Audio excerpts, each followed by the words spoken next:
Hola Gripas, hoy analizamos un arma creo que muy esperada en el canal, el subfusil icónico de las tropas soviéticas durante la Segunda Guerra Mundial. Muchos suelen referirse a ella como PPSH, pero en realidad son tres letras, PP y SH. SH son un solo sonido, como en palabras como Shakira, así que os animamos a que la llaméis por su nombre en ruso, Papa-Sha, iniciales de Pistoliet, Pulemyot, Shpagina, Saurakadin, que traducido vendría a ser pistola ametralladora de Shpagin 41. Pistola ametralladora es metralleta de toda la vida, su fusil más correcto, y Shpagin es, como os podéis imaginar, el nombre de su diseñador, Georgy Shpagin, y 41 hace referencia a su año de adopción, 1941.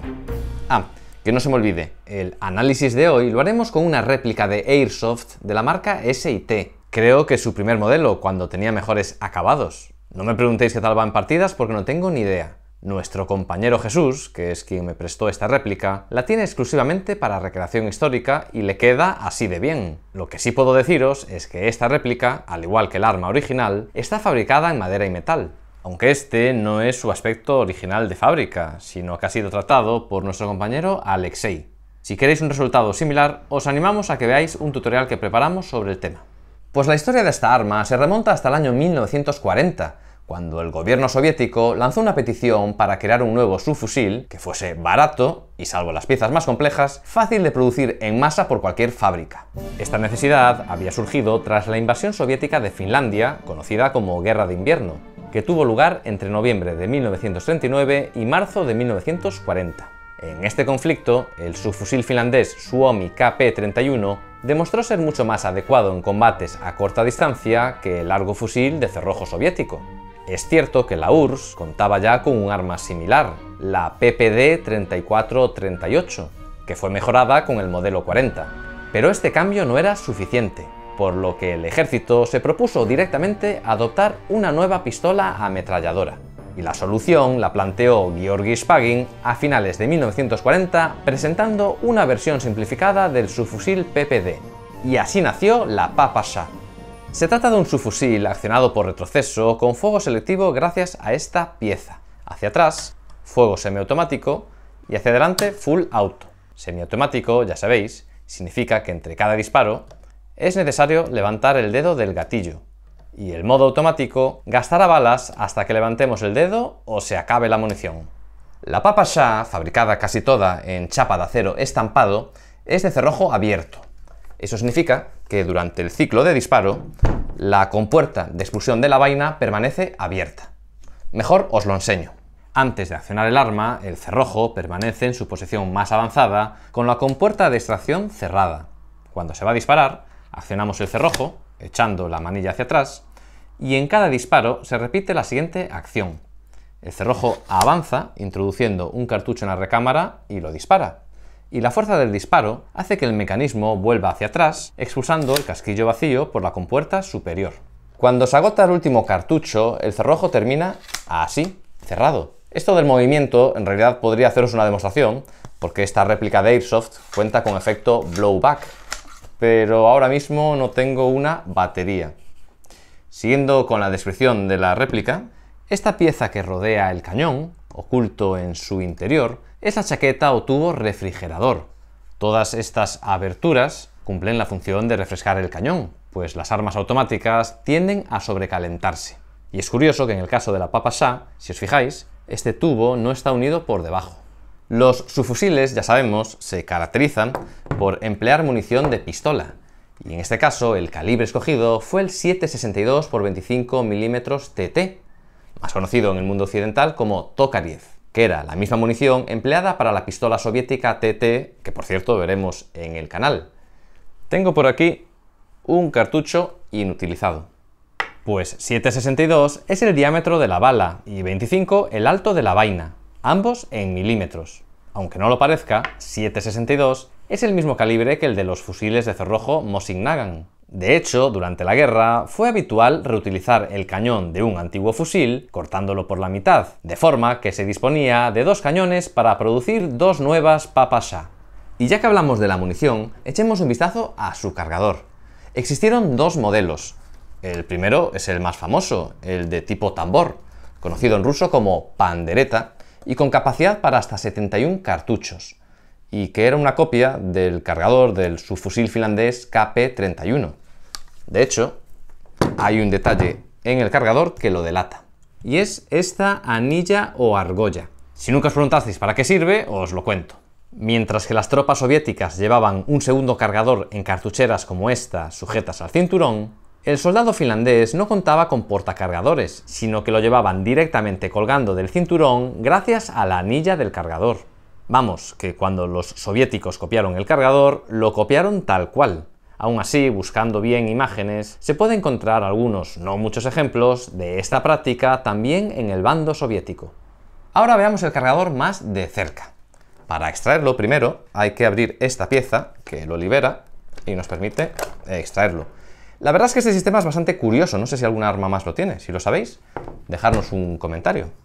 Bueno, pues estamos ante la parte más compleja de esta arma. De hecho, cada Papasha venía de fábrica con sus dos cargadores propios marcados con un mismo número de serie, porque no todos serían compatibles. Si a esto le sumamos que era costoso de producir, se entiende la adopción, a comienzos de 1942, de un segundo modelo curvo de 35 cartuchos. En teoría, mucho más práctico, pero los soldados siguieron prefiriendo el redondo por su mayor capacidad. Para acceder al interior del tambor, se empuja este botón por detrás, que permite liberar la tapa y, digamos, abre la lata. Pero como esta es una réplica de Airsoft, mejor echemos un vistazo a un cargador original. Lo mismo, le damos al botón de atrás, lo abrimos y allá. La verdad es que la grasa soviética tiene un olor muy particular. Bueno, como podéis apreciar, dentro hay un rail con un tensor y el rail tiene forma espiral y se va rellenando con los cartuchos. Ya sabéis, en teoría hasta 71, aunque se recomendaba no más de 65 por aquello de evitarse problemas de alimentación. Y dependiendo de cuánta munición vayamos a cargar, hay que ir girando varias veces el tensor porque va haciendo como tope por tramos. Eso sí, mucho cuidado con los dedos porque el resorte podría liberarse por accidente. De hecho, durante la recarga, no apoyéis el cargador contra nada porque podréis activar sin querer el botón de atrás, que es el que suelta el resorte. Y si se os cae un cartucho y necesitáis ponerlo de pie, os recomiendo que uséis algo para ponerlo de pie. Vamos, yo no metería el dedo dentro del rail. Bueno, pues nada, cuando ya lo tenemos cargado, le ponemos la tapa con esta parte hacia arriba. Ahora se puede manipular sin miedo y apretamos el botón de atrás, que lo que va a hacer es soltar el resorte y el primer cartucho asomará por arriba. Y sin dejar de apretar el botón de atrás, le ponemos el seguro a la tapa y listo. Y por si os lo estabais preguntando, no se puede introducir un cargador original en esta réplica de Airsoft, porque si os fijáis, el original cuenta con dos salientes, se les llama labios de alimentación, que no tiene la réplica de Airsoft y que claro, entonces chocaría con el cuerpo. Si os fijáis, el cargador curvo también cuenta con estos salientes. Bueno, nada, dejo esto por aquí y continuamos con la réplica. Cuando volvemos a introducir el cargador, hay que asegurarse de cerrar esta pieza para evitar que se nos caiga por accidente. De hecho, cuando se disparaba en modo ráfaga, era habitual agarrar el arma por debajo del cargador para evitar que con el temblor se soltase, algo que pasaba a menudo en los primeros ejemplares. Pero también se hacía así por temas de balance. Al no disponer de empuñadura o guardamanos, el otro modo de sujetar el arma era agarrarlo por el espacio entre el cargador y el gatillo. Pero nunca se os ocurra agarrarlo por el metal porque correríais el riesgo de quemaros la mano. Y ya que hablamos de medidas de seguridad, que sepáis que el arma cuenta con un seguro sobre la manilla del cerrojo. Esta pieza negra de aquí, hacia adentro, está en modo seguro y hacia afuera, preparado para disparar. Esto funciona tanto con el cerrojo cerrado como abierto. Aún así, al tratarse de un arma de cerrojo abierto, existe siempre el riesgo de un disparo accidental con el arma accionada. Así que el mejor seguro cuando no se va a disparar era no llevar el cerrojo accionado. Siguiendo con la descripción del arma, el sistema de apuntar se compone de un alza trasero y un punto de mira, como veis es muy rudimentario. En su primera versión era así, abierto. Más adelante se le añadió un capuchón protector, que es la versión más común. Esta réplica ya veis que perdió la pieza. Mucho trote me parece, aunque me imagino que en un original podría pasar lo mismo. El alza también sufrió modificaciones. Primero era similar al del fusil Mosin Nagant, regulable en tramos de 50 metros, desde los 50 hasta los 500. Luego, en 1942, se simplificó con una nueva versión en forma de L, al principio sin y luego con estas protecciones laterales, con únicamente dos posiciones para 100 y 200 metros, marcadas con un 10 y un 20. Estas dos posiciones eran suficientes para el arma, pues aunque su alcance máximo se supone en 500 metros, en modo ráfaga en realidad su efectividad no llegaba a los 200. Y que no fuese un arma muy efectiva, lo compensaba su alta cadencia de tiro de hasta 900 disparos por minuto, casi el doble, por ejemplo, del subfusil alemán MP40, y que sonaba así. Que sepáis que su sonido se comparaba con el de una máquina de coser. El uso generalizado de esta arma nos habla de que el Ejército Rojo dio prioridad a la potencia de fuego frente a la precisión, al contrario de otros ejércitos de la época. Su parte negativa os la podéis imaginar, el alto consumo de cartuchos, que hizo que se la apodase la devoradora de municiones. Pero su mayor desventaja era el peso, aunque eso también tenía su parte positiva, y es que ayuda a mantener la puntería en modo ráfaga. ¿Y si os dijese que esta pieza en diagonal delante del cañón cumple una función?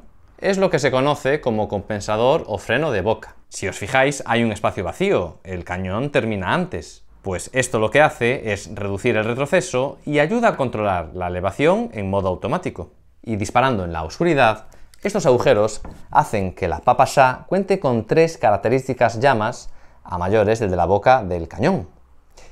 Y dicho esto, ahora voy a hablaros del extremo contrario. Ya sabemos de la importancia de una constante limpieza de las armas para su buen funcionamiento, ya que la munición disparada va dejando residuos corrosivos en su interior. Bueno, pues para eso la culata cuenta con una compuerta para guardar en su interior, creo que una varilla y una herramienta. Esta réplica, por cierto, lo aprovecha para guardar el conector de la batería.